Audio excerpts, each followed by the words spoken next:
Hey, Vegan Freaks, it's the 17th of July, 2006, show number 42, and this is the fourth time I'm doing this introduction to the show because we've had technical difficulties that make me want to pull out my hair.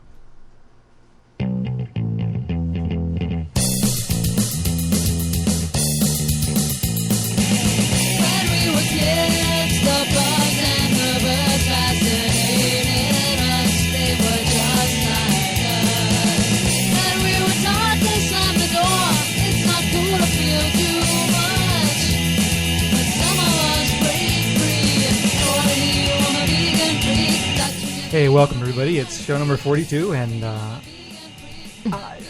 don't know. I mean, like, I'm pressing the button to play the song, and the previous times I get a little spinning beach ball, and it makes me insane. But it worked now. Good. And I'm happy. Yes. And one of the previous technical difficulties is, of course, the dog barking really loudly. Yeah, I know. We got like 5 minutes. We got 10 minutes into the show, and the dog started barking. We're like, yeah, we weren't doing real well anyway, so we just start over. That's the good thing about having unlimited studio time. We don't have to worry about, this is true. about all the screw-ups that happen, and we can just redo the show to bring you the best possible vegan radio out there on the internets. On the internets. On the internets. Oh, wrong. This one. More the internet. There we one. go. Yeah. See? Cool. Whee. Yeah. We shouldn't really spend so much time between shows because I get rusty. Yeah, this is true.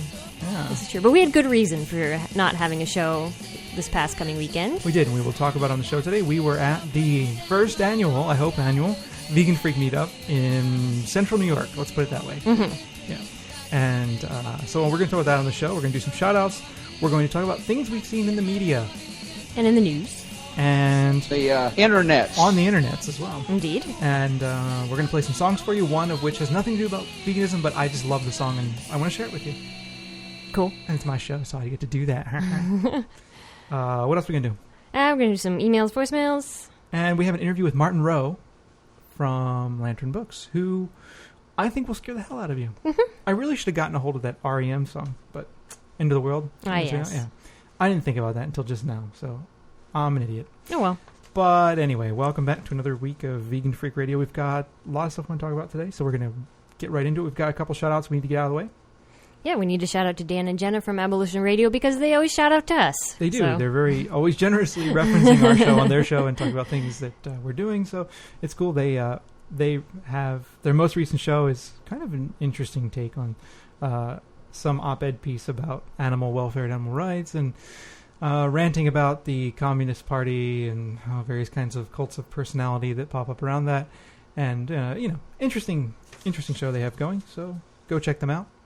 Yeah, and we also need to shout out to Lily and Weege. Absolutely. And you might remember Weege from the music show. We interviewed him. He's from Scotland. And they are doing a project called Vegan Freak for a Week. Nice. And they've recruited, I think, 11 of their friends to go vegan for a week right around World Vegan Day, which is November 1st.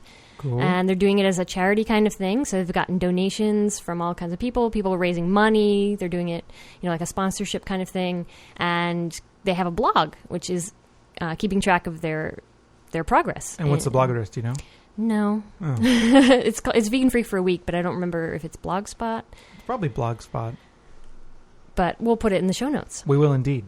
So you should check that out. You'll put it in the show notes because you're doing the show notes. So. Okay. So I'll put it in the show notes. There you go. And you can check that out, their blog. And I think it's a great project because it's really good for getting people to think about it who never would conceive of it. And they have Lely and Weege's help, so they're all set. Absolutely. I think it's cool. A week, you do it for a week, it doesn't seem that hard. I mean, usually, for some people to give it a shot for a week and go, oh, wow, this isn't too bad. Maybe I'll keep doing it.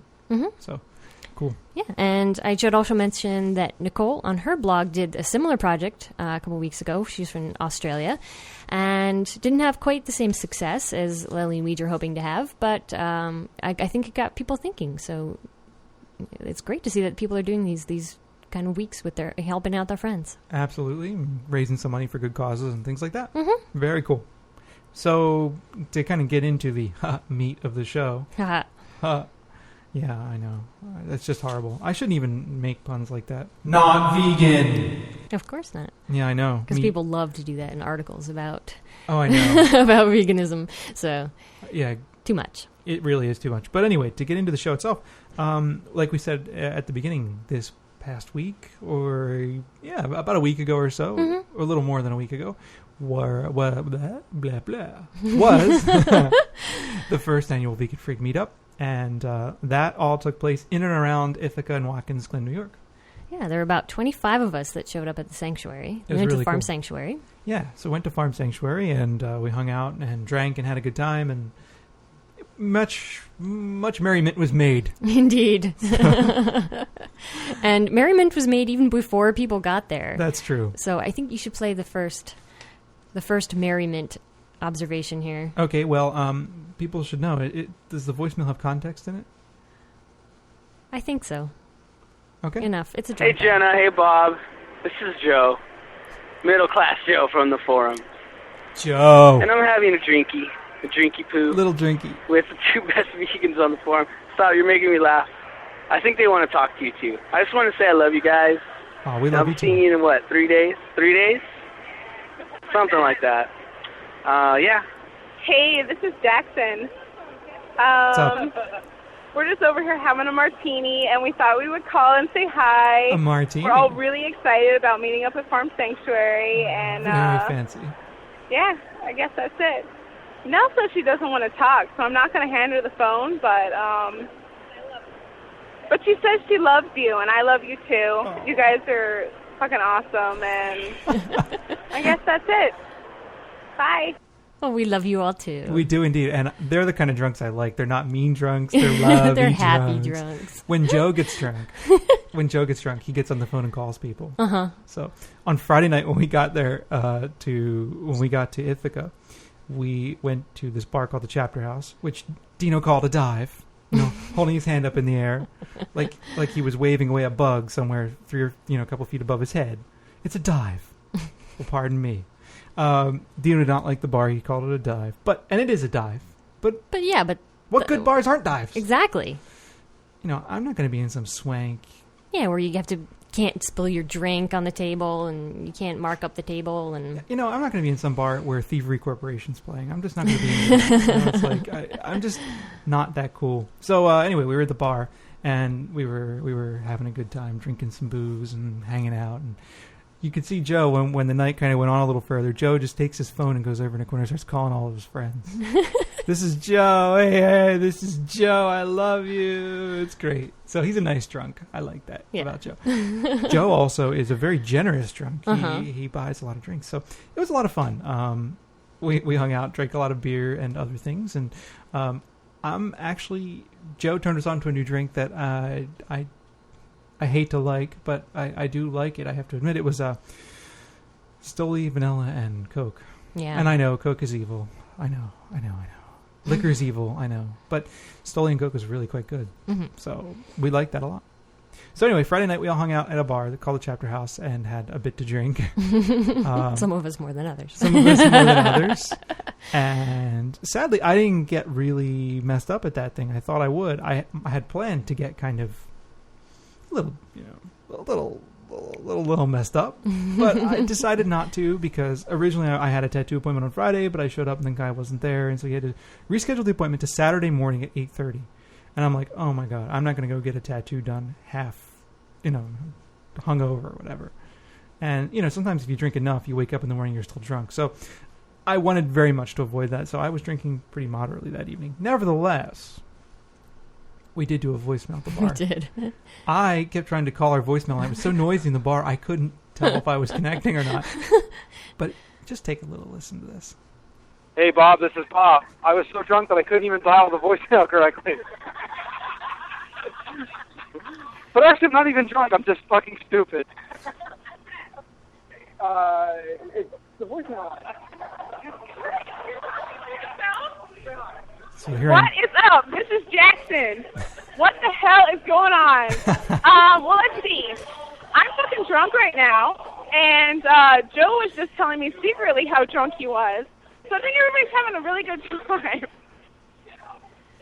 Senor Ohio! We're trying to find Joe. Yeah, we're yelling for Joe. He's on the phone with somebody else right now. There he was. We were calling him. What the fuck?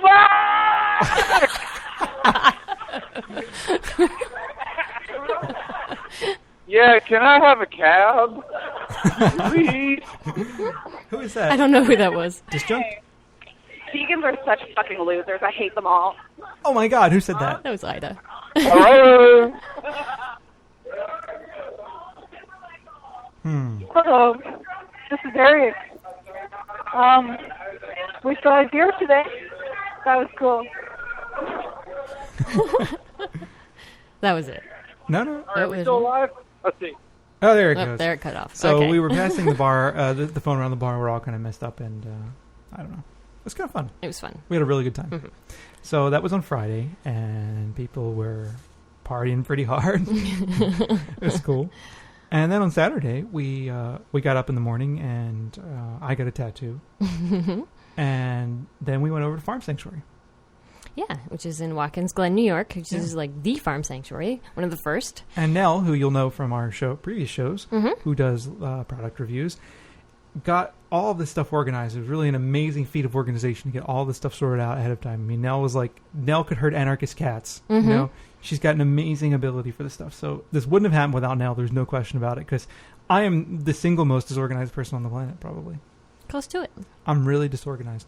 But Nell really pulled this shit together, and it was amazing. So she really sorted everything out for us, and we really appreciate that. Yeah, got us lunch, got us all, our own little tour at the sanctuary, and it was awesome. So we need to thank Nell for that. And there were at Absolutely. least 25 of us at the sanctuary. Yeah. We had our little tour. We ate lunch, then we had a tour, and we got to meet all the animals, We did get to meet animals. which was, kind of bittersweet. Yeah, I mean, in a way, I found it kind of depressing, to be honest. Yeah, You I know? did too. I mean, you and I have been around farm animals before, so that part of it wasn't new to me. I mean, I've pet a cow before.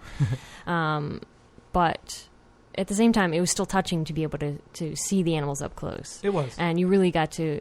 I mean, the sheep were really cool. I they thought were. the sheep would come up and put their head on people's shoulders. And there was a Ramsey. Ramsey. And they acted a lot like a dog would, like coming over to you, wanting to be pet. If they didn't pet you, if you didn't pet them long enough, they'd butt their heads into you. So, and our dog does that. So it's kind of sad though too, because then you realize, these animals have feelings, Right. They have emotions, they have wants and needs, and they suffer, and these are the lucky ones. Well, it was kind of like, I felt like these are the tip of the iceberg kind of animals. I mean, these are the ones that are lucky enough to escape from the hell that is factory farming. But there are billions more for every one of them. And that's the thing that I found most depressing when I go, is that I don't know. I just feel kind of sad by the whole thing, rather than. I don't really feel like, I'm communing with the animals. I mean, I think that's cool, but I kind of felt sad about the whole setup, the whole thing. Yeah, and I know other people remarked too that I think the saddest part were the pigs. Yeah, why do you say that? Because of how big they were. They're huge. They're huge, and normally they don't get that big because they're killed before they get that big. But they're bred to be so large, so you can get the most meat out of it. And it's just really sad because they can't walk. They have such a hard time getting up and moving around. Yeah. And yet they were all laying there with this lovely smile on their faces. Really, they seemed very content. They were lying in the kind of hay or straw, just kind of chilling out. They were just having a good time. Yeah. The thing that I thought was interesting, I haven't been around production. I mean, I hate to say it like this, but production hogs in a very long time. But the pigs that were there were a lot bigger than the ones I remember being around. Only maybe 8 or 9 years ago. No, I mean, not all that long ago. It was longer than that, probably. But let's say a decade ago, the pigs that I were around were a lot smaller. So even in 10 years, we've seen. I mean, I think, that they've been bred bigger even in those 10 years. That's crazy. All for the idea of just being able to produce more meat on the hoof, as they always say. It really is flesh on the hoof. And man, I just went in there. I thought, how can people eat these animals? I don't understand. If you meet one of them and you get to, they clearly are intelligent. I mean, even if they're not intelligent, I don't understand how people eat them. It's just fuck. I know. I don't get it either, but I don't either, and I wish they would stop. But I found the whole thing a little depressing and a little sad. I mean, I wonder how many people go through every year and think of it just as kind of a glorified petting zoo. Yeah. You know, I mean, they do some. There's some education stuff at Farm Sanctuary, so people don't really walk away without that. But I wonder how much of it really sinks in for most people who go there that aren't vegan. I don't know. I still would think that there's a disconnect. Yeah, I think so too. Which is sad. I mean, I almost wonder if a more effective thing would be kind of a factory farm. You know, like you see these animals in this kind of bucolic idyll, and they're very content. But I wonder if, you know, people go to a factory farm and see the way animals are really treated, it'd be like, wow. Well, there's a reason they don't give tours. Indeed. Good reason. So, but anyway, I really appreciated the whole opportunity to have a tour there and to kind of have some time with the animals and all of that. Yeah, it was really nice. It was. So then after that, Steve and Dino, who are both on our forums, Ranting Steve. Oh shit, he had a rant. I forgot to put it in this week's show. Oh no, we'll have to play it next week. Next week. He gave it to me a very long time ago, but next week, Steve. So anyway, Steve and Dino were married at Farm Sanctuary.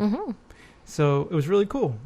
They asked us to do the ceremony several weeks in advance, and they gave us absolutely no guidance at all. None. Which, said, no pressure or anything, guys. Oh, no, Thanks. No. We're getting married. We want you to do it because you helped bring us together, but we aren't going to tell you how to do it. And I was like, holy shit, you got to tell us what to do. It's your wedding. I know. Like, what if I do something that you don't like? You know, you're going to remember this for forever, and, you know, I'm going to do something, like, stupid. Maybe you'll hate it. Like, no, we trust your judgment. Huh. That's a mistake. But we did come up with something really, I think that was really pretty good. Yes, with the help of Ida and Xanthropy. Yep, so Ida gave us a hand. And we came up with some vows and just a very little basic ceremony. And there at what was it called, the Rainbow Bridge? And it was just like a little fountain area, kind of a memorial at Farm Sanctuary. We ran or did a ceremony for Steve and Dino so that they could show their commitment to one another in the presence of all the freaks. Exactly. So it was great. Yeah. And we're very, very happy for them, and they seem very happy. You can't keep them away from each other. They were kissing each other the whole time. It was gushy. You know, it was almost gushy. It was like, come on, guys, all right. I know. But it's cool though to see two people that are so very happy with one another and to have made that commitment to each other in the presence of all these folks. And they were doing other commitments in Chicago and all over the place. So yeah, it was really cool. So we were really happy about that. And then after that, we kind of had I guess for lack of a better term, we would use as a reception, really. Yeah, we took over half of a restaurant, Taste of Thai, and it was great of them to accommodate us. Yeah, they accommodated all of us and made us all vegan food, even though some of it was kind of cold and mediocre. Yeah, it was all right. But still, it's hard without doing kind of a set plate for everybody to cook 25 entrees. Yeah, it is. 23 entrees all at once. So they did a nice job with that, and our waiter was very good there, and they were very accommodating with the whole vegan thing. So they were very cool with that. So we went and had a nice dinner, and Dino and Steve were there and all that. So it was very cool. Yeah. And then we got to hang out at yet another bar. Surprise, surprise. Vegan Freaks and Alcohol. And we all got to try on Dino's shoes. Dino had these like platform goth shoes that had 6 or 8 inch heel. They were really big. 6? I think they're 6-inch platforms. They were amazingly high platform shoes. So we all tried those on, had a good time. Kind of took over a little room in the back. Yeah. There's a little chalkboard back there.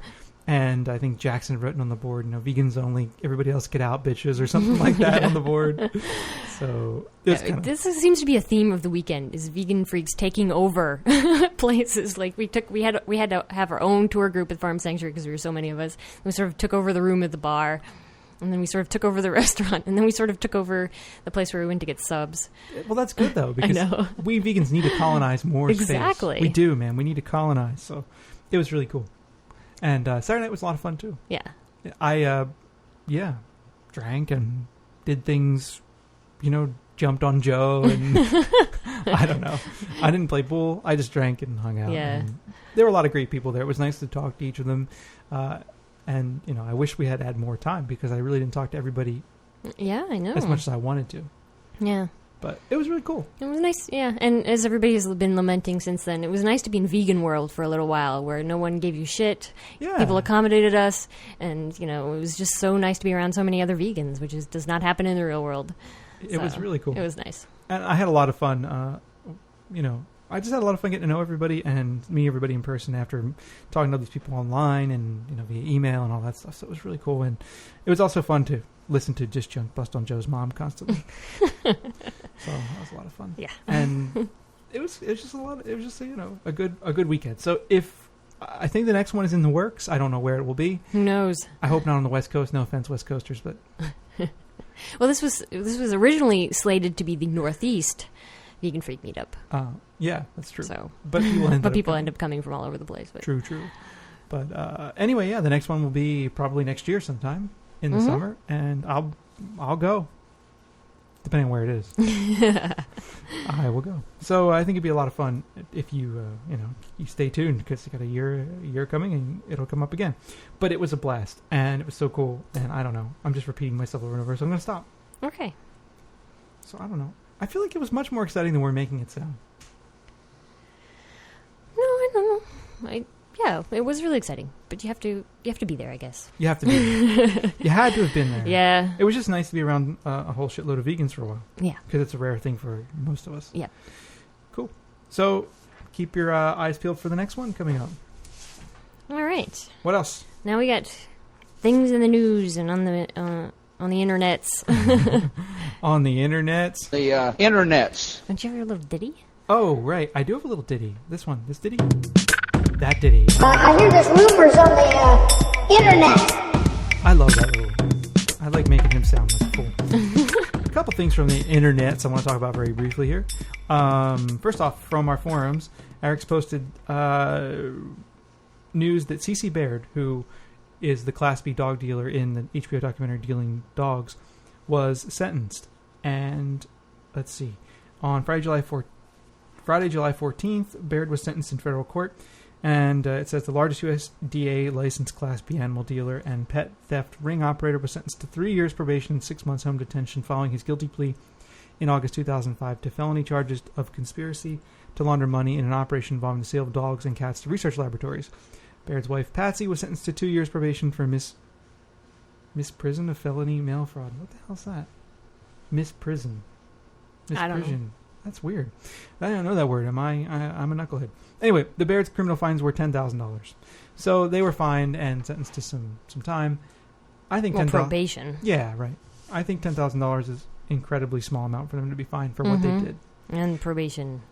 I know. Sad. I know. But if you go, you should really check out Dealing Dogs if you haven't seen it. It's a depressing film to watch in some ways, but it's also good because it really shows a lot of the problems that are going on with these Class B dealers. And I think what's also interesting is that the guy who did the undercover work, I mean, the film's partially about him too. So, and it talks about how he's a vegan and how he has difficulty doing this undercover work, but that he does it because he realizes in the long run it's actually a good thing for the animals. So they were at least convicted felons. I don't know if they are now prevented from having animals ever again. I would hope that would be the case, but I don't know. Yeah, you would hope so. We would hope. In other less important news, Paris Hilton's going to go vegetarian.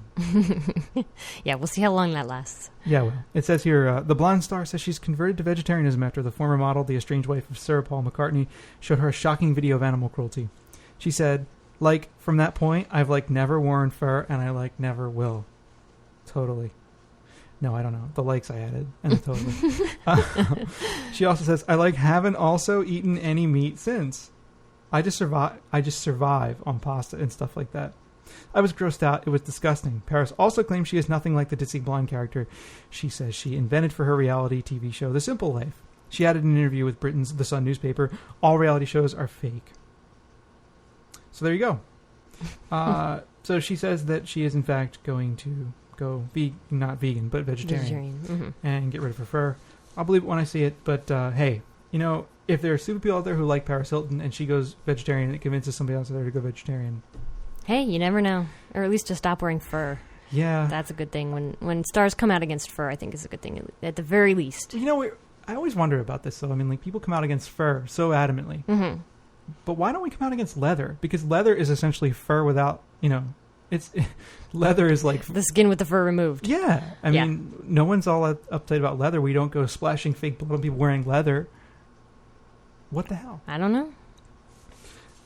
Well, anyway, I guess leather isn't really I mean, in terms of the cruelty, it's not as cruel. I hate to kind of compare cruelty like that, but leather is not as cruel as fur.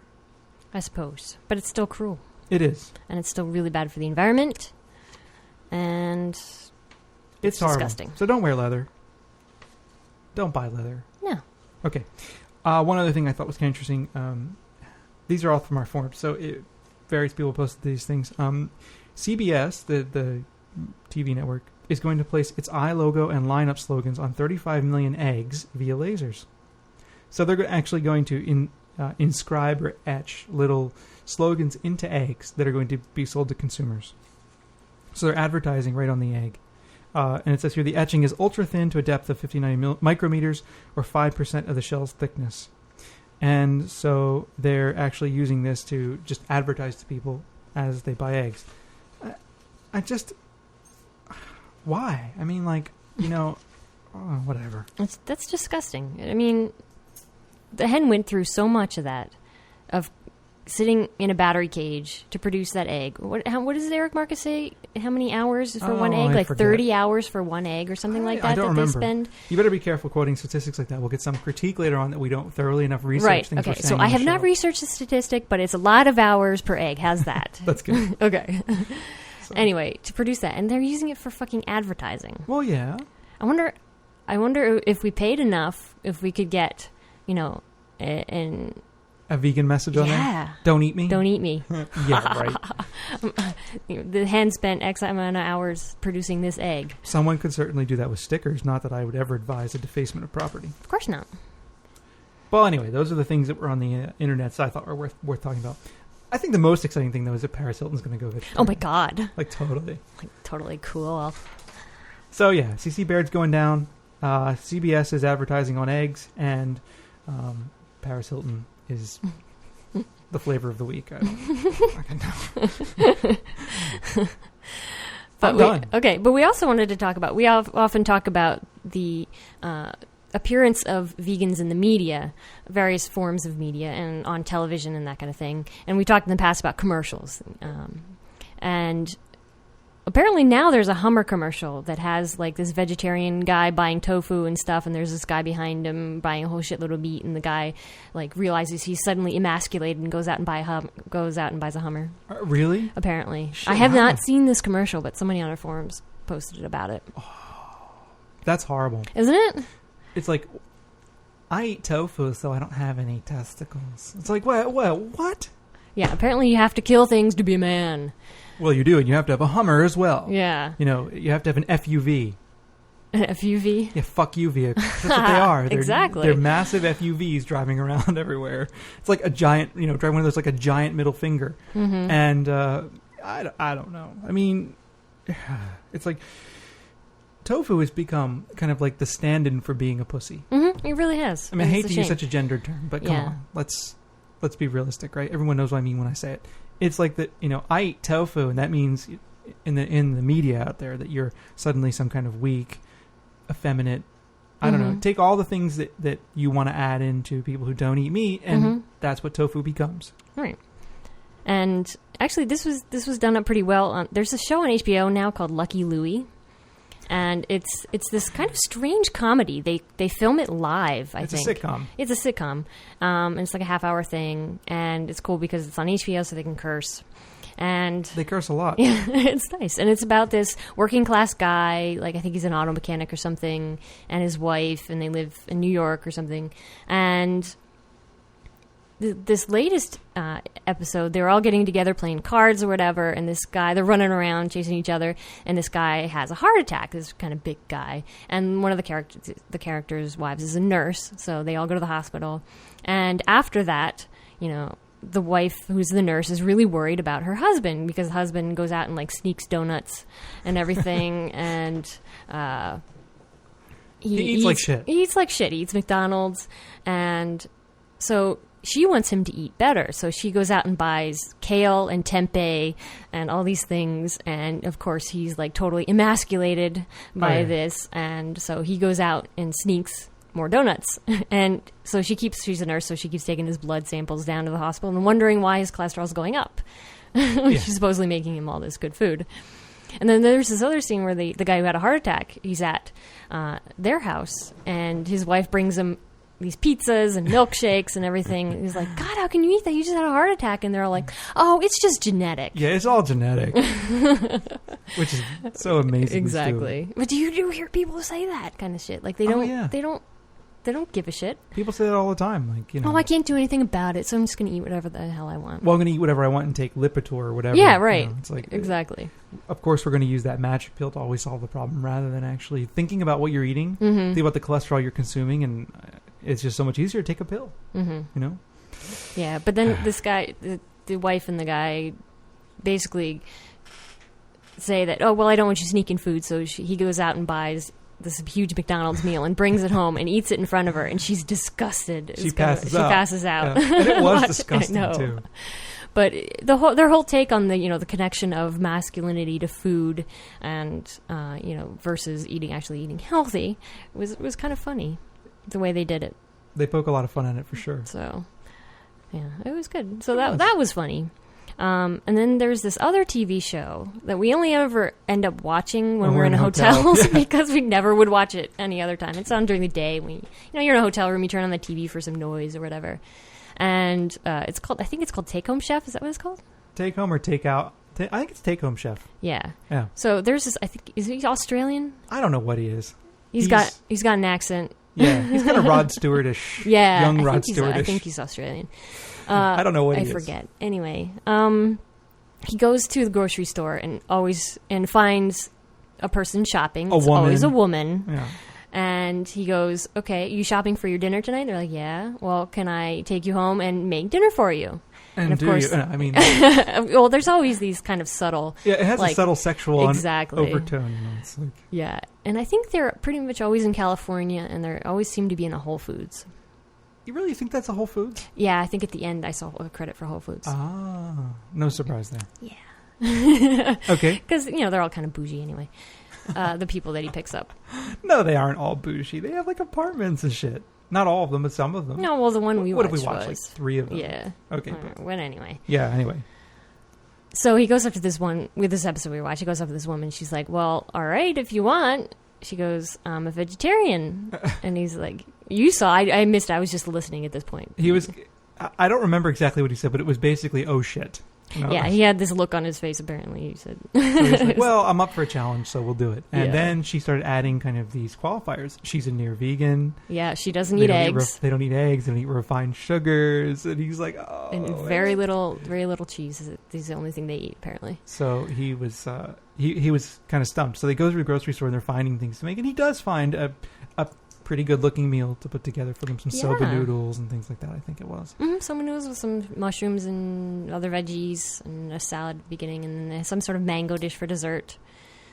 And, I was thinking, he didn't make any comments during the whole show. It was actually pretty good. He made this really nice meal until the end. He kind of had little jabs here and there. Yeah.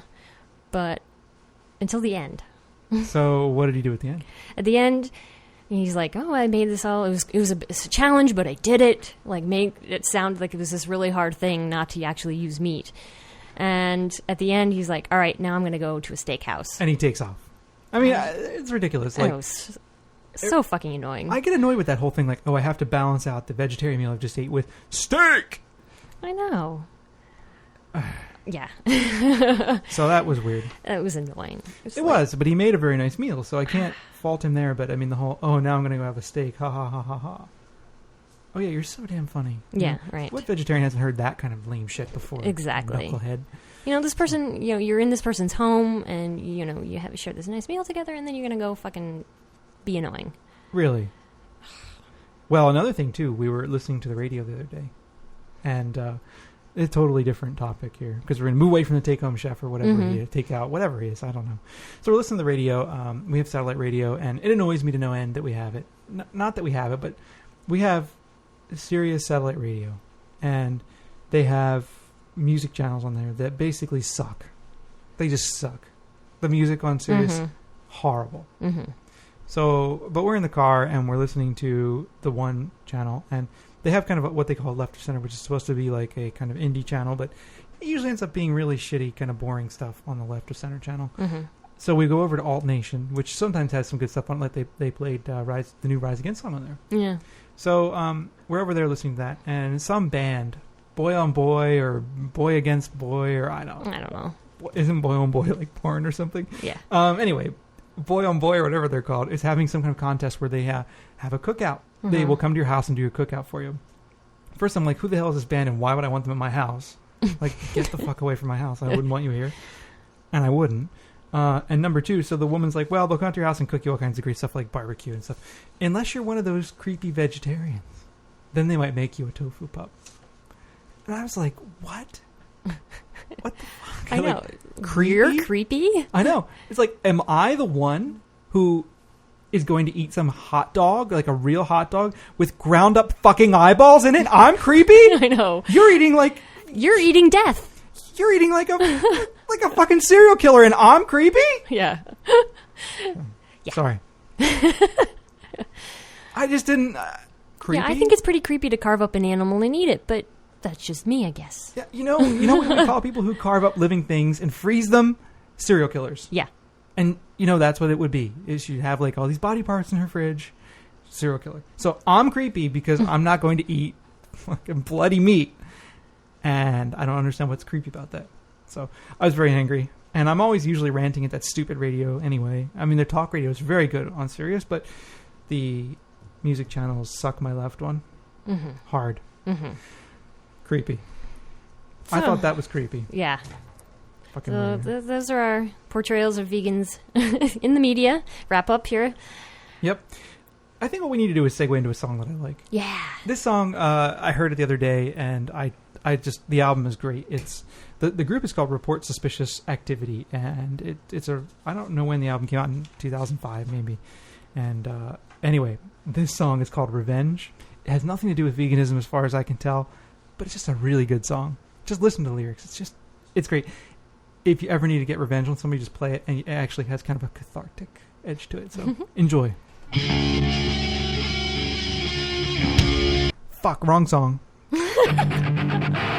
Take your foot off my neck. I'm tired of asking. I don't want another heartwarming television special. I don't want a new lighter tennis shoe. I don't want revolutionary hair care products. I want revenge!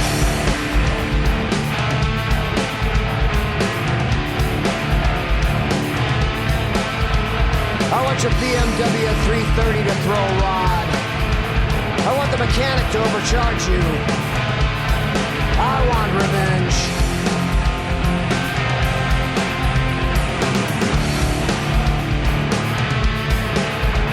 I want your stockbroker to run off with your trades. I want your facelift and arches to fall. I want your wife to find your Blue Boy magazines.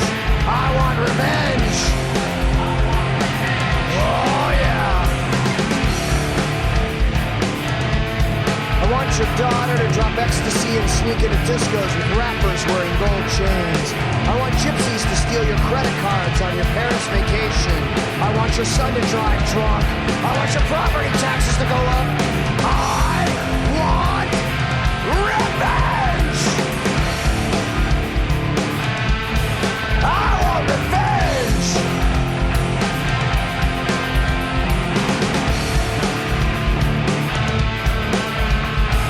Wish on a lottery. Lose your children to drugs. Install a second-rate mortgage. Install an infested road. I wish the worst things upon you. I wish you'd just go away. I want your dog to lick its ass in the presence of your in-laws. I want you to lose the election. I want you to get food poisoning at Jack in the Box. I want your coworkers to laugh at you behind your back. I want people to smoke next to you in restaurants. I want your insurance company to deny you coverage for stroke. I want revenge. I want it. I want them to build a medical incinerator downwind of your neighborhood. I want your hard drive to crash. I want you to trail toilet paper out of the men's room. I want you to develop an allergy to deodorant. I want you to get audited. I want your rubber to break.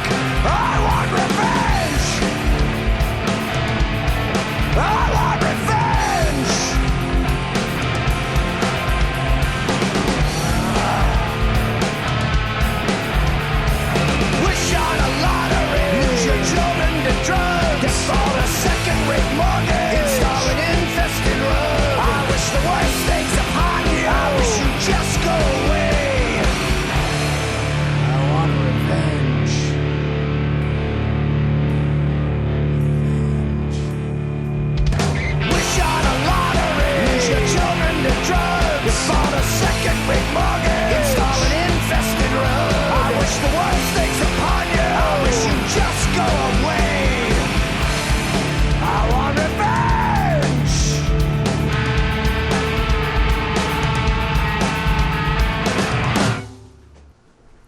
That was Revenge by Report Suspicious Activity. There's some great lines in that song. That I was like, I was laughing while we were listening. I like this one, though. I want your dog to lick its ass in the presence of your in-laws. Our dogs would be more than glad to oblige. Oh, God. Our dog will not only lick his ass, he'll lick your ass and hump your leg, too, if you want. I like the get food poisoning from Jack in the Box. It's mean, but funny. I like the trail toilet paper out of the men's room. Just these little things, yeah. The one that I think it's going to mean is I hope your rubber breaks. So, yeah, if you ever need to get revenge and you play that song at very high volume, it kind of just makes you feel better. It does. It's very nice. I recommend it heartily. Right, so I'm throwing around everything here. I don't know. What are we going to do? Some emails? You've got mail. Okay, let's see here. Cialis? No, don't need that. Bigger bus size? No. Free iPod? Oh, it might do that. Oh, are you pleasing your woman? Well, you better ask her. Oh, well, what's this? Vegan Freak email? Vegan Freak email.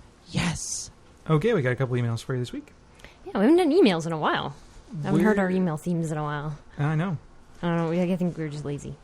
Okay, this first one comes from Molly, who says that my husband and I just got back from a 3,500-mile road trip yesterday, Wisconsin to Utah, in which we listened to many of your podcasts, number 1s through 25. I just wanted to write to say thank you for... Blur. Okay, let me start over. I just wanted to write to say thank you so much for doing them. Not only did they make our traveling time go much, much faster, but I'm also very thrilled to say that my husband has decided to get off the fence and go vegan. Yay. Yay. I need a little cheering noise. Yeah, we do. We'll have to add that. I have been with him for the last 6 years. He grew up on a dairy farm, ate very meaty when we first started dating. I remember him saying for the first 5 years that he could never be vegetarian, although he did try a few times. Now look at him. I think that listening to your podcast really had an impact on him. Although he has heard a lot of the same things that you cover on the show from my lips, I believe that it really helped to push him off the fence when he heard it from someone else. So this just goes to show that dating an Omni isn't always a bad thing. Well, there you go. So we're very happy we could provide you with some entertainment. We aim to please, and I'm very happy your significant other went vegan. That's so cool. It is cool. That makes us very happy because to do the show, that's one of the main reasons we do it, is to get people to go vegan, stay vegan, etc. Indeed. Cool. Well, I'm glad we could be helpful. Yeah. That's our whole goal. And thanks for the kind words. It's really sweet, too. Yes, it was very sweet. I think you have the next email. No, you do. Go ahead. Go ahead. No, I don't have it. Right there in your hand. This is not the next one on the list. Oh, does it matter if we go in the exact order? Well, I figure you had a reason for the order. No, I didn't. Oh, okay. I just wrote down. Well, you make show notes. I figure you put them in an order for a reason. So, geez, calm. Just read the email. Center yourself, Sister Jenna. Take a deep breath. Okay, this one is from Christina. She says, "Hey, you guys, I had to send you an email to shout at you for distracting me. First, to understand why you need to know that I'm terrified of spiders. She was cleaning out her fish tank, and she was listening to our show, totally relaxed, not paying attention to the bath, when this giant spider just appears and nearly gives me a panic attack. So I blame you guys for distracting me from not noticing the spider in the bath when I first started cleaning. So we're sorry we distracted you. Yes, sorry. Watch out for spiders. But generally speaking, they won't mess with you if you don't mess with them. Mm-hmm. That's my theory on spiders. We have a massive spider in our back porch. Yeah, this is, I think, the biggest spider I've ever seen in real life. Yeah, it's big. It's a big spider. Yeah. But anyway, and also on our back porch, we have a bird's nest. Yeah, we're big birdies. We have a bird's nest and a big spider. We try not to mess with the wildlife around our house. We've got a couple bird's nests on or in our house. Yeah. So. And they come back. The cool thing is that the same kinds of birds come back every year to the nest. They do. They come back every year. So I'm very hesitant to mess with them. Mm-hmm. We can share. Yeah, of course. We've got plenty of room. Mm-hmm. Anyway, she says that she became vegan a few months ago, and after being vegetarian for a year, I've just come across your show, and I'm trying to listen to all your older shows as well as the newer ones. So sorry if some of the things I mentioned have been talked about on some older shows. She lives in England. She says, I live in England with a family full of meat eaters and do not know anyone that is vegan or even vegetarian for that matter. I find it difficult, especially at this beginning stage, as I'm still trying out different meals to see if I like certain foods or not.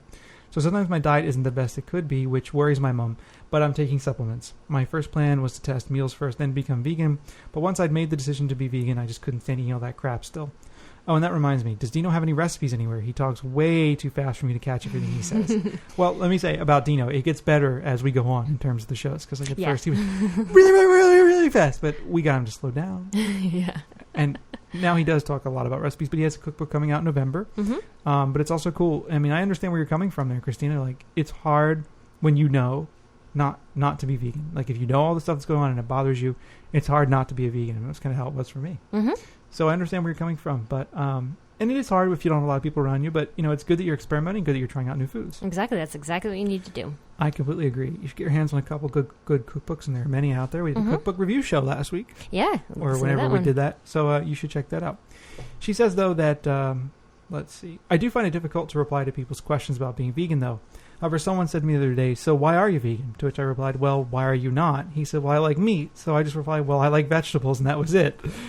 And he just left me alone. I wish everybody was like that, but everybody is really not, you know? Well, I guess I don't. I think it's good that people ask questions. I think my answers get people thinking, and that's absolutely true. Mm-hmm. There are a lot of people out there who don't even know where their meat comes from, which I find very sad. So I think what she's wanting to figure out here is kind of how to respond to these questions. And for the low price, we have a book that helps you answer some of those questions, so not to be shameless about it, but I actually think answering the questions honestly is important. You know, if someone says to you, why are you a vegan? You could say, because I think the way animals are treated is wrong. And animals treated for meat production is wrong, or for whatever is wrong. Yeah, I think, honestly, answering questions is a good thing, especially if you can tell, because sometimes people are naive, they just don't know. True. Sometimes people really just have no clue, and they want to know. And other times you can tell when people are trying to be an ass. So I think that requires different strategies. But I think so too. If people are just genuinely curious, then sure, answer them patiently, and you know. Yeah, I think it's worth talking about, and it gets people to think, especially if they know you and they know you're not like some total out there, like, you know. I think they have this idea. Everybody has this idea that vegans are like out there weird crazies. But one of the things, you know, you go to the meetup, right, and everybody was kind of crazy, but well, yeah, there were a variety of different kinds of people from different walks of life, and it was cool. You know, you got to see like the variety of vegans, and the people listening to our show are a great variety of people from around the world. There's not a single kind of vegan, right? So I think that people learn that, and they learn more about why you're vegan. It makes them think. They know you're a thoughtful person. They know that you're making a decision in your life, and they're like, yeah, okay. Makes them think. Yeah, that's certainly how I got in. One of the ways I got into veganism, or at least thinking of it as a possibility. Yeah, definitely. So, yeah. So she says that she enjoys our show, and we help keep her sane and keep her freaky vegan. So, Christina, we really appreciate it. And, she has a PS here. She says, I just listened to number 31, and I'm sure your mom was proud you didn't say the F word very much. So go back and listen to show number 31. I don't think if I said I didn't say it very much at all, I think you slipped once. Dino said it, though. Yeah. So, and I thought that was pretty cool. So thanks, Christina. That's awesome. And we have one last email, and this is from Charlotte in Calgary. And Charlotte had sent me actually a couple of emails talking about the Calgary Stampede, which is very not vegan. I'm sorry, I was moving the mouse there. It's all right. I'll do it again. Not vegan. There we go. The Calgary Stampede's horrible. Yeah. And so unfortunately we didn't get the show out in time to announce the protests, one of which was yesterday and one of which was, I think, the weekend before that. But she wanted to sort of give us a little report about how it went. And she said, sad news is unfortunately 2 horses were killed on the first night of the Stampede. During the chuck wagon races, a horse had a heart attack and fell, causing another horse to break its leg. Both were euthanized. And she said about 12 people showed up to protest today, and she's included some links below, which we could probably include in our show notes, to some of the CTV national news coverage of the events and the protests. She says there was a lot of positive response, horn honking and smiling, and of course the idiots who told us to get a life and just had to share how many deer they had killed on their last hunting trip. There was a calf roper who talked to us for quite a while. He was, for the most part, intelligent, but of course did not get it and insisted that the chuck wagons were not part of the rodeo but a separate entity. He agreed that the chuck wagons were bad and he did not like them, but said that the rodeo people were good to their animals. Yeah, right. Calf roping, I mean, come on. I know. roping a calf that's running very fast Mm-hmm. and yanking it. I mean, what if I threw a rope around your neck and yanked you when you were running as fast as you possibly could? Mm-hmm. Scared out of your fucking wits. knocked you to the ground. Yeah. I don't think you'd be too happy about that. It's not good. It can kill some animals or it can break their necks. Mm-hmm. So, yeah. So, and she included in this email a letter to the editor that she wrote. And I could read that quickly. She says, "Quit wrapping the rodeo and just try it." Letters, okay. Rodeo is nothing more than cruelty to animals in the form of entertainment. These animals are incited to buck harder than they normally would by the use of irritating flank straps. Electric prods are used so that they exit the chute faster and buck harder. Roping calves as young as 4 months have their necks broken off or their skin torn away from their underlying musculature when forced to stop so suddenly after running at such high speeds. That's disgusting. These practices are not part of a normal day-to-day activities on a working ranch. Yes, these animals are the rancher's livelihood and as such are treated with more care. Bulls are not ridden nor are calves roped and dragged. It has also been pointed out that these animals work for only 8 seconds at a time a few times a year. Consider that the average lifespan of a rodeo animal is only 6 to 8 years compared with the natural lifespan of 20 years for cattle and 20 to 30 years for horses. Would you agree to shorten your life in exchange for such quote-unquote luxury? Other cities in North America, such as Vancouver, have banned such animal acts. Why is it taking our city so long to recognize this? After all, if anybody treated their dog this way, there would be an uproar. Why is there not the same reaction for rodeo animals? If anybody treated their dog that way, they'd be in jail. Mm-hmm. They are sentient creatures and do perceive pain and stress much like we do. So that was Charlotte's letter to the editor about the Calgary. Yeah, and she was having a lot of issues because apparently she had family in town who really wanted to go see the animals and see it, and she didn't want to have any part of it, so she ended up going to the protests instead. That's good. Yeah. I think it's important. I think a lot of people don't, again, it's like many other things that around veganism, people don't think about what it is that goes on in a rodeo. Mm-hmm. You know, so I think it's important to educate people about what actually happens. Yeah, and for those of you who didn't hear, a couple shows back, we had an audio segment from Amber. Oh, yeah. Also from Canada, and talking about an exchange she had with her dad about rodeos, and that was very enlightening. So, very cool. Absolutely. So we done with the emails? Mm-hmm.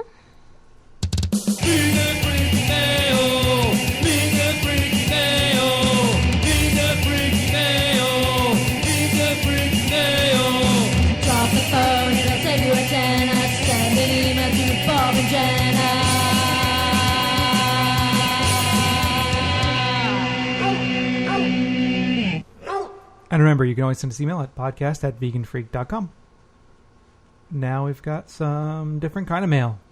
Time once again for some vegan freak voicemail. Maybe we'll hear from a hot chick. Or a choice male. Callers make us happy and help us keep our sanity, even if all they wanna do is fucking complain about the shitload of profanity. Hi, Bob and Jenna. My name is Robin. I have called, I think maybe once or twice, but I'm an opera singer, and I just finished singing an event in Princeton, New Jersey. And I thought I'd share this story with you because it's just one of those totally not vegan moments, and it's an awkward situation. So I was told that there would be vegan fare at this party, and as you know, that's not always the truth. So I get to this after party for this concert, and there were 2 bowls on the table of goulash sort of stuff, and a woman pointed out that one was not vegan, or not even vegetarian, and this other one was. And she actually went around the corner of this room, and I didn't see her, but she actually went to check on this, quote-unquote goulash and make sure that it was, in fact, vegan and that she had not mixed them up and whatever. So she pointed out to me, and it looked kosher and all that stuff, so I put it on my plate, and what I thought was tofu, because she told me there was tofu in it, I bit into it, and it was chicken. Oh, I was so pissed. But in those situations, here I have just been singing for a large group of people who already think that I'm weird because I'm vegan, and you don't run across or run into a lot of vegans in the classical music world, much less opera singers. So, you just kind of have to spit it out and say that, oh, well, this isn't a vegan dish, and then they still look at you like it's your fault for being so weird to begin with. So I figured I'd just share my story. But those kind of things happen across the board, and I guess when in doubt, just, eat things that you definitely know are vegan, like the fruits or the vegetables or whatever, even those aren't vegan sometimes, they're cooked in butter. But, that's my story. Cool. Wow, a vegan opera singer. See, vegans come from all walks of life. As we were saying. That's what you were saying. But, man, how a shame that, what an awkward situation to have to kind of spit food out in front of all those people. No. It's weird. You're right. Is that you're the one who's looked at as the weirdo, but in fact, someone else put you in that position, and that's not really fair. As I think about it. I know. It is such a we're the ones who are a pain in the ass because we won't accommodate them by just compromising our principles just for a little bit. It's only chicken, just once. Chicken. Yeah, I mean, I know. Yeah. So, man, what a crappy situation to be in, and there's no easy way to deal with it. Really, I think you did pretty much the right thing. Just spit it out and say, "Oh well." I get frustrated with that though because I think people don't realize. I think a lot of people just don't know. I mean, I think anyone who's serving food should know, like in a professional capacity, they should know what is vegan, what isn't, etc. I think a lot of people don't even realize it's like we don't want butter, we don't want. Yeah. Milk, dairy, eggs, meat. People don't quite get it, and it takes some time to kind of get that in there. But what a rough situation, man. I mean, it pretty much goes to show you that you do need the strategy. That if you're not quite sure what's in it, well, then I guess you just don't eat it. I mean, that's pretty much, what you have to do. Yeah, but I mean, she was even told that it was... Oh, I know. That's a different situation if you're told that it's vegan and from someone who's actually done the food prep. Well, then you think, yeah, it's vegan. But, I mean, otherwise, if you're just at a buffet or whatever, you're like, I'm not sure. So, unless you can ask. True. So... It's always useful to have that's some kind what of... I meant. Some kind of energy bar in your backpack or your purse or something. But I guess, it's always tough. So, our next voicemail coming up. Hey, Jenna and Bob. Notice I said Jenna and Bob this time because everybody always says Bob and Jenna. I thought Jenna decided to go first for once. Anyway, I was listening to the most recent podcast, the Cookbook Review podcast, and aside from that really good cookbook review by that guy named Ryan, I was cracking up when I heard you and Dino talking about the sourdough starter. And the reason is that for as long as I can remember, all the way back to my childhood, I can remember a note always on the fridge that my mom had written that just said "feed sourdough," which referred to the sourdough starter that she had down in the basement fridge. And recently, I actually asked her about it. I was like, "What's up with the feed the sourdough note?" And it turns out that the sourdough was she actually got it from my dad's dad before I was even born. So this is 30 plus years old. And so my sister and I have started kidding my mom about that and referring to the sourdough as our older brother. I thought that was kind of funny. I wanted to share it with you. See ya. You just took my joke, man. I was going to say I thought sourdough maybe was your kind of brother your parents had locked in the basement. I think it's so funny. It's like feed the sourdough. Feed sourdough. That's an awesome story. Thanks for sharing that, Ryan. That is cool. And that's how it goes. I mean, that's how you keep them alive. You do the same thing with yeast for beer and stuff. Just kept alive through those kinds of things. But that's crazy. 30-year-old sourdough. That's some old-ass sourdough. Yep.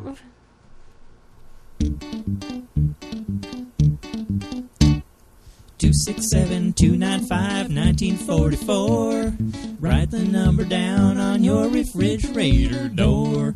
Add the 001 country code if you call us from Vienna. That's how you leave a voicemail for good old Bob and Jenna. Okay. I think in the future we're gonna cut down some of those little opening and closing tunes. What do you think?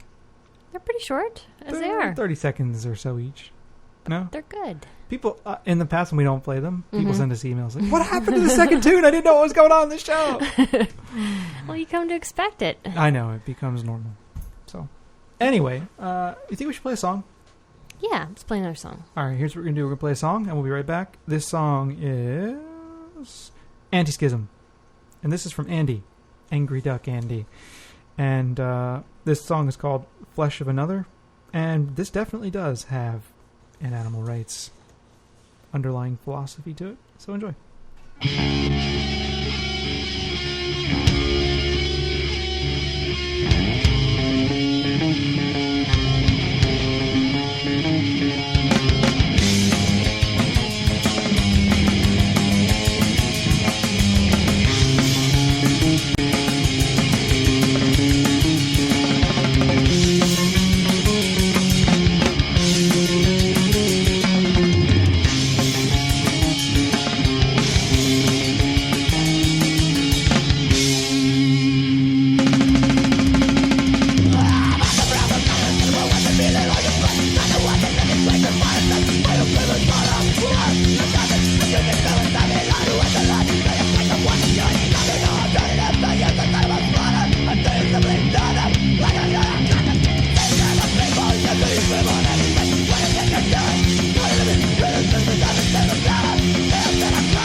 You can stop fast forwarding now. People always fast forward through our hardcore, sadly. Anyway, the last... this is really good. I mean, it says, you say other animals do it, therefore it's perfectly natural. Take a tour of a slaughterhouse. Tell me how you feel once you see that it's a living hell. The useless waste of precious life is anything but natural. If you are the consumer, you are a killer. And that's what it says. That's good. So, for those of you that couldn't understand the aspect of it all. There's translation. That's a translation into English. Right. Okay, so what do we do now?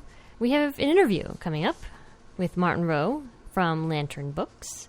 And, well, we explain some of the Lantern books you might be familiar with at the beginning of the interview. And we'll just let that roll and be right back when that's over. Mm-hmm. Well, we're here with Martin Rowe, who is a publisher at Lantern Books. Martin has a long history publishing books that are really quite vital to our movement and of interest to our movement. So welcome to the show, Martin. Thank you. Happy to be here. Excellent. So maybe you could tell us a little bit about your history with publishing some of these titles that I was just kind of talking about. Well, my publishing career goes back 12 years, and I started my publishing career at Continuum Books, mainly because they were the publishers of Carol Adams's The Sexual Politics of Meat. And I had used her book quite extensively in doing a master's degree at NYU. And I wrote to the company and said, I love this book, and I'd love to work for any company that produced these kinds of books. And the best way to get any job is by flattering the company that you're trying to get into no end, and it seemed to work. It certainly works when people write to me. So I started working at Continuum, and there were a number of animal advocacy books that were coming out from Crossroad and Continuum, which were one company at the time, including Christianity and the Rights of Animals, and other pioneering books like that, Old MacDonald's Factory Farm. So I worked at Continuum for 5 years, and we brought on a number of vegetarian titles, The Perfectly Contented Meat Eater's Guide to Vegetarianism, and republished Jim Mason's Unnatural Order. And then I left with a colleague to found Lantern Books, the idea being that we could dedicate ourselves more to publishing books that we were interested in. And that is when we published a number of titles, Terrorists or Freedom Fighters, about the Animal Liberation Front, and Burning Rage of a Dying Planet, about the Earth Liberation Front, Stories Rabbits Tell, about rabbits, The Inner Art of Vegetarianism by Carol Adams, and a whole bunch of others. So I've been trying to publish books on animals and animal advocacy and the philosophy behind it, as well as the practical elements of it, for quite a long time now. Excellent. You just mentioned you just mentioned terrorists or freedom fighters.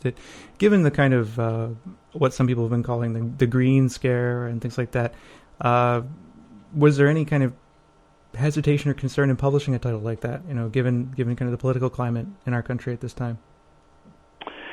Not for me. If there's one thing I believe more than animal rights, it's the First Amendment, and it's one of the great things about this country. Even though it's constantly under threat and has been constantly under threat from the very beginning of the founding of the country, it's a very precious right. And so I was spoiling for a fight if anybody wanted to stop me from publishing that book, as well as Burning Rage of a Dying Planet, and we published Eternal Treblinka by Charles Patterson as well. So we were not afraid of controversial, polemical, challenging books. In fact, that's why we wanted to publish them, because they were that. We have published books that I profoundly disagree with, but I want to do so because I want to make a statement that it's important that the full range of opinions are out there, no matter how uncomfortable they may make you feel, but also that the process of democracy is about give and take to form a larger consensus. So I have no problem with it. I would have loved to have there to be more controversy, since nothing sells books like controversy. I'm certainly happy to have published them. Those books, and the three you just mentioned, are among my favorite titles because they get me thinking. Those books, well, in particular, Terrorists or Freedom Fighters and The Eternal Treblinka, really are books that I read that made me reconsider and rethink where I was going, and I'm so glad you published them because I think they're vital to the movement. Well, I'm very happy to. I'm very happy. I'm very glad that I read that you were reading Burning Rage of a Dying Planet. Were you reading that on the subway, or was that somebody else who was reading that? I was reading it, but not on the subway. Okay. All right. Well, it's one of my fantasies that one day I'll come across somebody on the subway in New York reading one of our books. I haven't had that yet, but that'll be the day when I feel, ha-ha, made it. Excellent. And speaking of controversy, you have an upcoming title by Dr. Greger, and it's about the bird flu. Can you tell us a little bit about that book? Well, people might be interested to know, as an FYI, that today they have discovered that the family of the kid who died in Indonesia, who infected like 8 members of his own family, the virus had mutated and became the first human-to-human transmission of bird flu. Oh, boy. It looks as though, however, that was an isolated incident, and the general bird flu that's going around hasn't mutated yet. But this is the thrust of Michael Greger's book, which is really looking at what would happen if bird flu became human-to-human transmissible, in which case I think we should all just pack up. Pack up and head to higher ground. I don't know what that is, but apparently the last time this kind of virulent strain appeared, which was in 1918, there were no safe corners of the planet, so maybe that's moot. Now, what Michael has done, he's exhaustively gone through all of the medical journals, all of the primary sources, none of which I would say are from animal advocacy organizations or from anybody with an obvious axe to grind, to look at bird flu within the context of other zoonotic diseases, and seen that it is, unsurprisingly, the way we grow and contain and kill animals, particularly birds, that is causing this strain to be potentially more devastating. There will always be bird flu. There was bird flu before, and there were plagues before there was confinement of animals in factory farms. But this particular strain, which is extremely virulent, as virulent, if not more virulent, than the pandemic of 1918 strain, which killed about 50 million people worldwide, will only be helped by not only travel and the fact there are more people on the planet who are more mobile than ever before, but that we are literally storing these diseases in our sheds and farms around the world, and it's simply waiting to mutate. I think the book is distinctive because the HSUS is getting behind this book in a major way, and I believe will be producing policy recommendations directly off the back of the information contained in this book. So to my great pleasure, this is a book that actually might achieve something, rather than enlightening people and making them thoroughly and completely depressed about the future. Yeah, and kind of scared as well, I think. It's a terrifying, terrifying book. I mean, it starts with a depiction of what happened in the 1918 flu. And basically there was complete social breakdown. Mm-hmm. And unfortunately, the United States is as unprepared for bird flu as it was in 1918, with the kind of sophisticated level of awareness that really hasn't changed much in 80-odd years. One of the problems is that immediately after the bird flu of 1918, people put it behind them and they forgot about it. And we really haven't learned very much from how to deal with global pandemics or a complete breakdown in society of dead bodies lying in the streets and the morgues being overflowing and not enough people producing enough coffins and people not turning up to work because they don't want to get anywhere near other people. So it's potentially extremely devastating.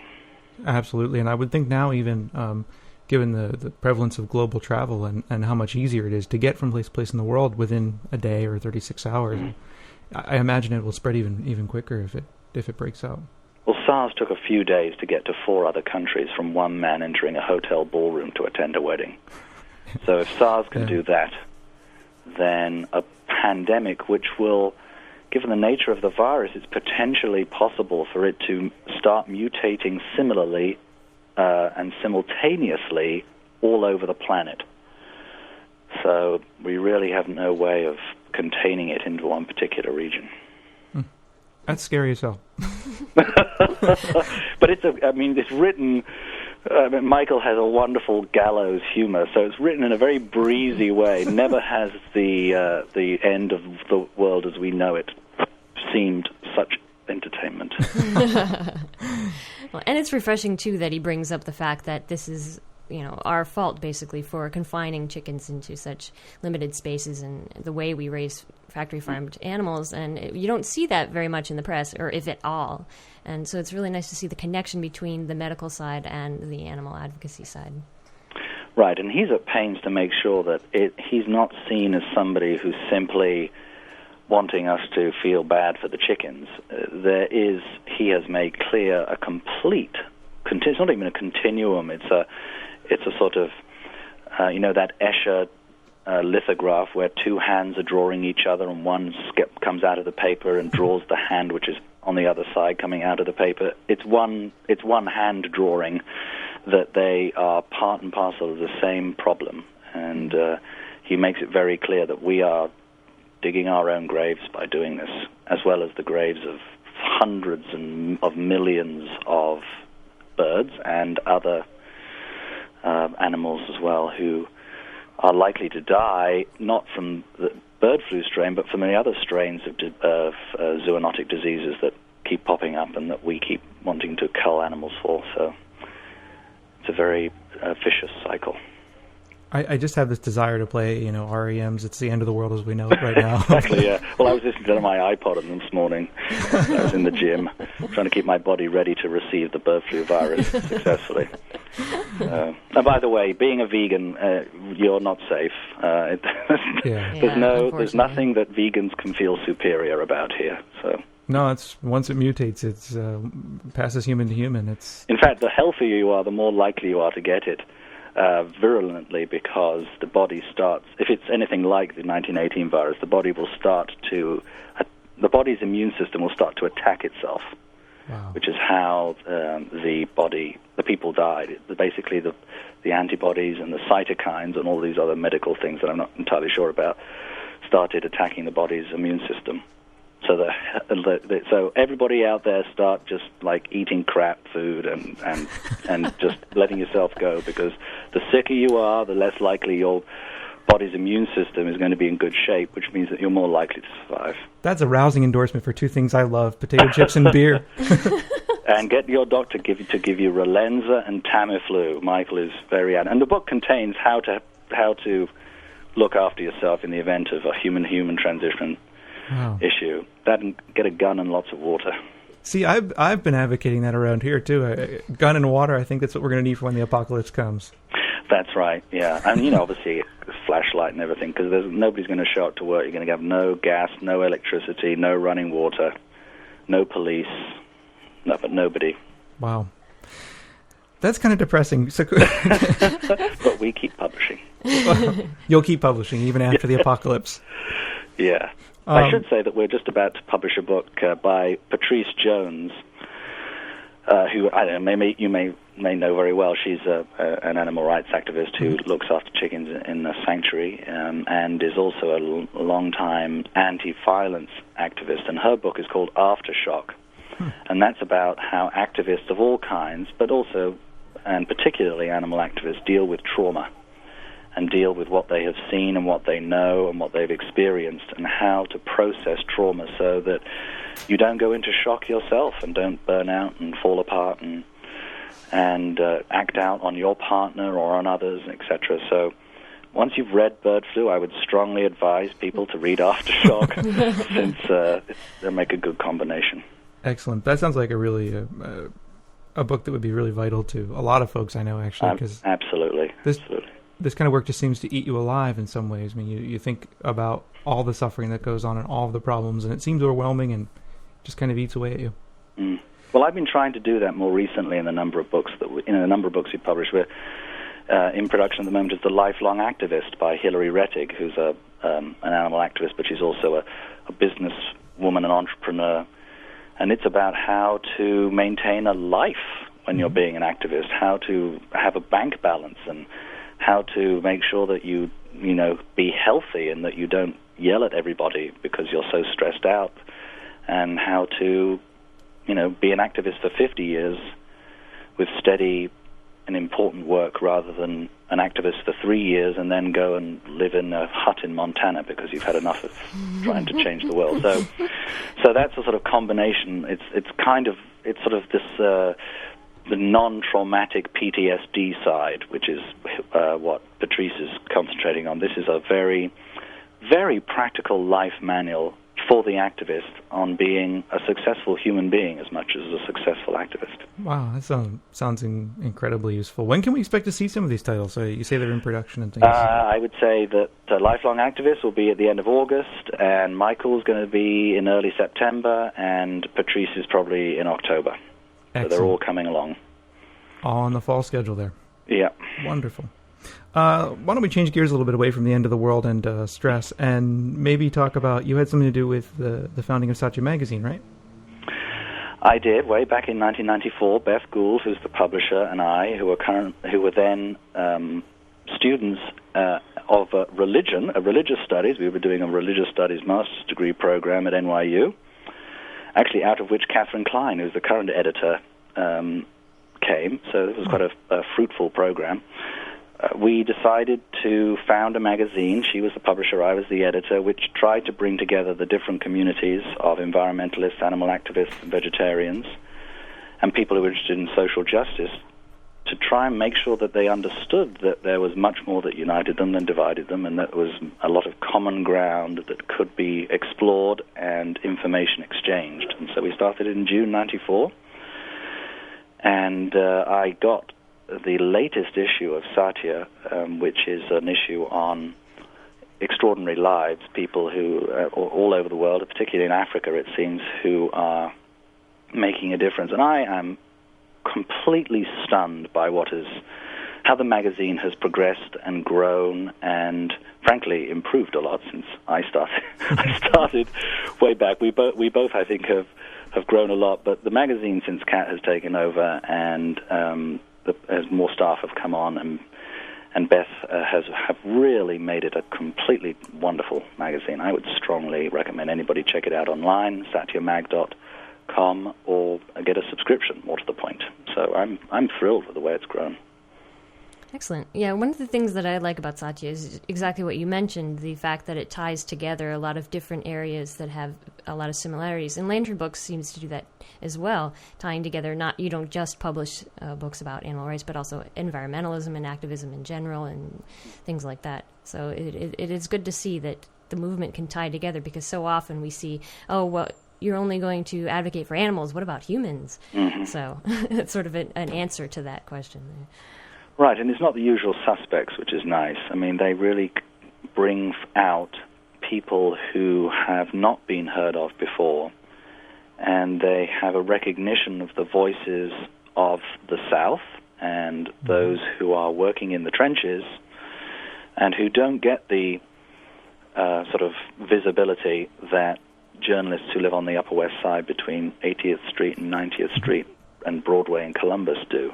So I like that breadth and that depth as well. And we try and do the same. We've tried to, authors who live on the Upper West Side tend to be published by Bantam. So they're not going to be published by Lantern. But we do at least try and bring forward new voices and polemical voices to talk about the issues. So I see definitely a connection there, not just the fact that I began with somebody else, both organizations. Wonderful. I have one question for you, just about the first time I think I came across your name was with regard to The Way of Compassion. I picked that book up a while ago, and it's a really interesting take. Actually, I found it really useful in teaching a course I was teaching to get students to think about the different approaches to the questions of thinking about animals, of thinking about the earth, and things like that. Do you have anything to say about what it was like to put that volume together? Or? Well, we'd reached the 50th issue of Satya, which was about towards the end of 1998, I think it was, or the beginning of 1999, and we thought, why not put together some of the best, or at least the most publishable of the articles and interviews that we'd had in the magazine up to that point, and publish it as a book. And the idea was that we would take people from the philosophical underpinnings of Satya's ideas and what it was trying to cover, and take them through to activism at the end, whatever that activism would be, whether it was Henry Spira's form of progressive campaigning activism or it was Rod Coronado's more direct form of activism. So we put the book together, and to my amazement and delight, the book kind of hangs together. I feared it would be very piecemeal, and people would wonder, what is a book about urban sprawl doing next to somebody planting a community garden, then moving next to somebody who started a CSA, moving to somebody who is a raw food vegan or something like that. So I wondered how that would work. But I like to feel that it has. People have felt it's a good primer, and I've obviously found it useful teaching classes, and it's been used quite a lot in universities, and it's still relevant. Even 7 years on, people still find the information, or at least the ideas and the discussions, significant and valuable. So I'm very pleased with how it's turned out. Well, excellent. Is there anything else that you wanted to add? Can you maybe tell people where they can find out more about some of the titles we've been talking about on the show? Well, we have a very active website, www.lanternbooks.com, and there's a blog where you can read our meandering thoughts about various things, and a forum where you can comment on the various meandering things, and also all of the other stuff that we have on the site. We have about 120 books in print, I think, in about 6 years, so that's not bad. That's great. And there are many other areas that we cover, including spirituality and natural healing. And so I would just check it out, enjoy it, send us an email if you want, and please read our books and buy our books, more specifically. Buy our books and read your books, and then give them away and buy some more. And as someone who does a very tiny amount of publishing on the side, I'm going to guess that you make more money if people buy them directly from you. We do indeed, yes. We have been having a few problems with Amazon.com paying us. Now, this is not just us, it's actually everybody. They, like all companies, want to keep more of their money in their bank accounts earning interest than they want to give them to publishers. Yep. And it means, unfortunately, that we often don't get paid for a long time after their invoice is due. And we have to pay our printers, etc., and the whole run of commerce gets stalled by that. So, yes, we do offer discounts to people, and our shipping can be cheaper sometimes. It can't be free, but you would get the books more promptly from our warehouse because they're always in stock there. So I would recommend, if people could, to buy the books directly from us. Thank you, Bob, for mentioning it. It's important. Amazon Amazon is a mighty river as well as a mighty organization. Indeed. So we're doing a little stream of lantern here. And we're trying our best. So please buy directly. Yes. Or support a bookstore. That's another important thing. That's true, too. An independent bookstore is a very important thing, to support if you have one near you. Well, Martin, thanks for scaring the hell out of us. Really appreciate It's my pleasure.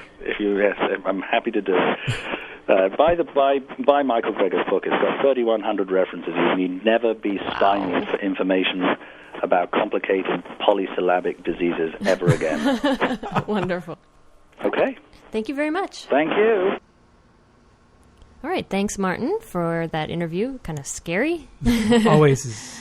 Well, it's always scary to think about that stuff, but I'll be curious to see that book when it comes out. Mm-hmm. So, a lot of good information there.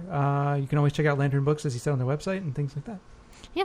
And that's it for this week of Vegan Freak Radio. We don't have much more to offer you. Nope, just that it's really hot out, so make sure you take care of your companion animals. It's hot out here.